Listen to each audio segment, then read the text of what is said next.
Hi everyone, welcome back. I'm Jessica, and today we are starting a new quilt along. We're working on the Starry Cabin quilt. This first week of the quilt along, we're working on cutting out all our fabric, so let's get started. Here is the fabric that I chose to use for this version of the Starry Cabin. So most of this, almost all of it, is from a new collection called Cadence, and it's by Crystal Manning. I am definitely going to use the colors over here. And then these three yellows I added from my stash. I wanted more yellows than just the two that were in it. So these I'm definitely using. It's more than I need, but when I write the patterns, I do so to use, it's like the least amount of fabric you need to make the pattern. But when I make it, oftentimes I add in more than is called for because I like to add more to get more variation. So this is what I'm going to be working with. Now I haven't decided if I'm going to use any of these creams. I'm going to press them now and then I'm going to see. So the first step here is to just open these fat quarters and press them. And if you want to starch them, you can. This is the time that, like, if I'm going to use starch, I do it now. But I often just use starch on scraps from my scrap bin that are just really scrunched up and beat up from like other fabrics sitting on them, and they're not laying flat. So that's a time that I often use starch. When I have fat quarters like this, they have these wrinkles, but you can definitely use starch if you want, but often I just use water.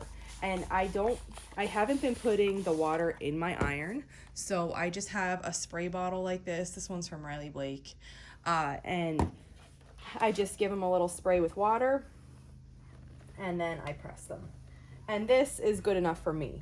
If you want the fabrics to be stiffer when you work with them, you'd want to use starch them, because this doesn't stiffen it. The water just helps it make steam and then get the wrinkles out. So at this step, you don't need to press like you're pressing when you make a quilt block. You can actually iron it back and forth, just as if you were like ironing clothes. When the quilt block or the components of the quilt block are together, that's when we do the pressing, so that we're not distorting it. It's kind of more of an up and down motion, more like up and down like this without sliding. But when we have fabric that we have not cut yet or sewn together, it is okay to iron it. So I'm just gonna go through my fabric here and one at a time just iron these all, just to get the wrinkles out, to make it easier to work with.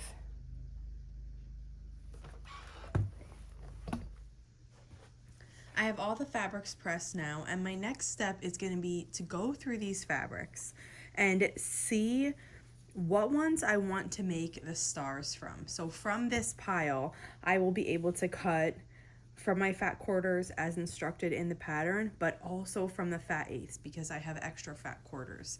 So I'm going to go through and I'm going to pick a fabric for each side of the star. Now we have 16 stars, so some of my fabrics will be used more than once, probably these creams. And there were a couple other creams that I had before that I didn't press, but if I need to add them in, I will. So I'm going to go through and do that now. I went through all the fabrics, and what I did to start was I picked out 16 fat quarters. Now this one is smaller than a fat quarter, but I have 2 of it, so I'll make this work. This is one I had in my stash that I thought looked really nice with this collection, and I wanted to use it. So I have 16 fat quarters here. So these are the ones that I am going to use to cut the strip pieces for the blocks, and also 1/2 of a star, so that's the bottom part. Now there is a cutting diagram in your pattern that shows you exactly how to cut the fat quarters, and I'm just checking how many I have stacked here. 1, 2, 3. I have 5, so I can cut these at once. Now what I'm going to do is I'm just lining this up on my mat. I like to have my fabric line up with one of the lines on the mat, and that way I know that I'm holding them straight, and then I'm going to trim off a section and then we'll start cutting. So I'm going to use my long ruler. This is my 6.5 inch by 24.5 inch. When I'm cutting yardage, this is the ruler that generally I'm using.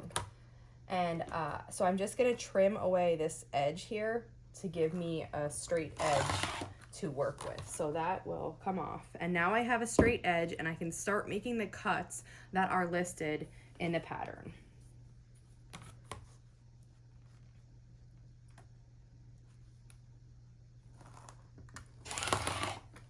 So I just try to be really exact when I'm doing these. I'm using, I think you could choose to use your ruler or your mat to do your cuts, but whatever one you choose, stick with it. There could be small like variances between the two, and I just find whatever one you start with, that's the one you need to continue with for that quilt so that everything is cut out the same way.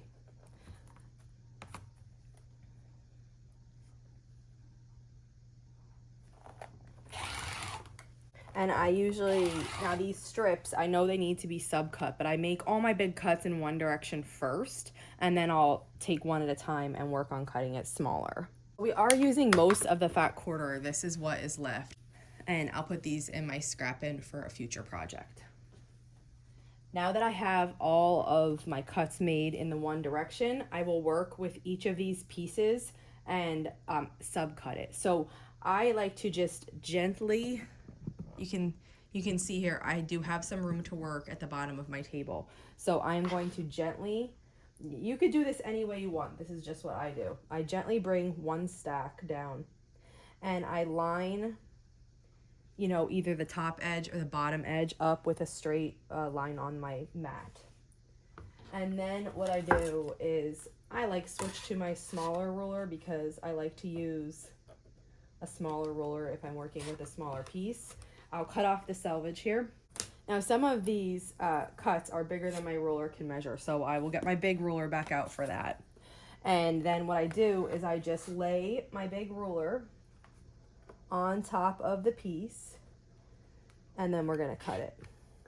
And we have a second cut to be made from this. So I just gently move that aside so I can see it better. And then I'm gonna use my small ruler to cut from that. And we have very little waste at the end of that strip. For this quilt, we're gonna have a lot of pieces and we're working on them like in steps. So you might not remember what your piece is. So what I like to do is I take those little selvage edges that I cut off. I write the measurements, and then because it's fabric, it kind of like just sticks to the pieces. That way I have everything labeled, and as I cut my other fat quarters, I'll just, you know, pick this up, add my next strip, and then put that back on top. And then when we're finished here, we're gonna have, you know, all of our sizes cut and labeled so that next week when we start constructing, we can really work efficiently and remember all of the pieces that we cut out this week. I cut everything I needed for like the strips for the quilt and 1/2 of the stars. And what I like to do in mine is I make one part of the star dark and one part of the star light. So now I have my lighter prints and I'm going through these and I'm seeing which ones I want to use in the quilt. These are going to be used for 1/2 of the star. And I think that I have extra. So what I am going to do is, in addition to cutting the star from each of these lighter prints, I am going to cut maybe 1 or 2, maybe even 3 strips, and then subcut those into segments that can be used in the log cabin portion of the block. Now, we don't need to do this. This is just extra. This is how I'm making my quilt, but I want to share with you what I'm doing. And like I mentioned before, when I write the patterns, I write them for the minimum amount of fabrics you need, but often I use more. I like a lot of variety in my quilts, and I don't mind purchasing extra fabric to make the quilt and then having some of that left over for future projects. I actually like that. So this, I had more fabric than I needed to start. And so I would have already cut my 16 fat quarters, which is what I did do. And I would have, if I was following the pattern, I would have 8 fat eighths. But instead of using fat eighths, I have fat quarters because I started with a fat quarter bundle that had more fat quarters than I needed. And so now I have here 1, 2, 3, 4, 5, 6, 7, 8. I actually have 9 fat quarters left. And so what I'm going to do, and I only need 8 for the quilt. So what I'm going to do though is I'm going to cut the light ones that I want to use as half of the stars. And then I'm going to take some of the remaining fabric and cut different size pieces for the log cabin. I'm not going to cut all of the pieces I need to make like I did when I cut the fat quarters, but I'm just going to cut an extra couple, and those will just add variety to my log cabins. So right now the way I did it was all my log cabins are like bright saturated. That's what I want to be half of my stars. But I still have these light fabrics that I'd like to include, so I am going to cut some of those up and include it. Now I'm working on cutting my background. So when I work with yardage, I usually fold it in half. So I have 4 layers here. So it's folded in half how it comes on the bolt, and then I just fold it backwards so that I'm cutting through 4 layers at once. And just like I did before, I line it up with the edge of my mat, just like I did with the fat quarters, and I'm just gonna trim off a little piece just to give me a nice straight edge to work with.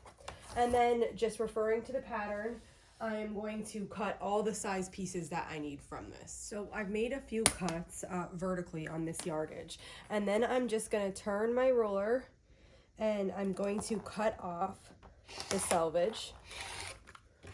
And once that's all off, then I'm going to use my ruler. I'm going to turn it this way, and I'm going to do the increments that we need. Now, if that seems too hard for you to cut sideways like this, if you don't feel like you'll be accurate or like, you know, it might be dangerous for you, then just take one piece at a time and turn it the other way, vertically, and you can cut them like that as well. I've had a lot of practice doing it with this, and I feel very comfortable.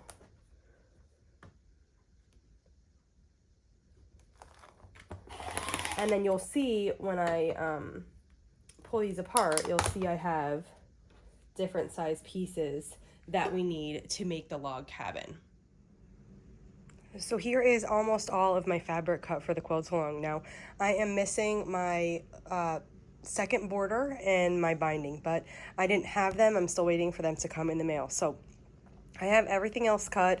When those 2 fabrics arrive, I'll cut them all. So everything's labeled, and I'm going to transfer this to a project bin, and then I'll be ready to start sewing next week. I've looked ahead at the quilt along schedule, and next week is going to be making the flying geese and the half square triangles. So when I'm putting this in my bin, I'm leaving those things on top. Now my bin only fits, it's a 12-inch scrapbook bin, so some of these fabrics are going to be a little bit too long to fit in there really nicely, but I'm just going to do the best I can.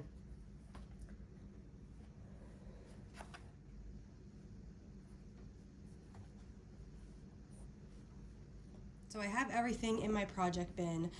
The longer pieces I had to put diagonally, but they still fit really nice. And I put everything that I need for next week on top. So next week we're gonna make flying geese, so I need these squares and these rectangles, and the half square triangles, so I need these. That wraps it up for this week. If you have any questions on cutting the fabric, just let me know and I'll be sure to answer. And I will see you back here next week when we start sewing. Thanks for following along.